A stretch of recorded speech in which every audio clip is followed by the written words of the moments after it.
Hello guys, আমরা এখন চাঁদা তুলতে এসেছি দুর্গা পুজোর। আর এরা দুজন বিল কাটছে, একজন টাকা নিচ্ছে।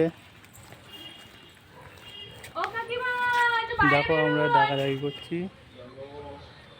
এই দুর্গা পুজো চাঁদার জন্য এসেছিলাম।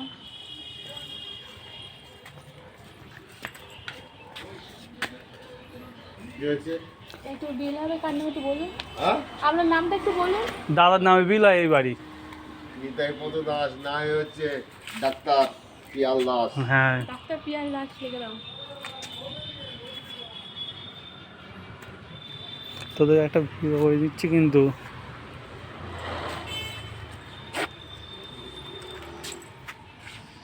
যা হয় কাকু এখন একটু দিয়ে দিন। না না না না, কালকে আসবে ডাক্তারবাবু। ডাক্তারবাবু কালকে আসবে? হ্যাঁ। তা আপনার কাছে যা হয় দিয়ে না দিন। না না, ওভাবে দেওয়া যাবে না। ডাক্তারবাবুকে আমি দেবো বিলটা, ডাক্তারবাবু যা খুশি করে দেবে। তোরা একদিন এসবে না।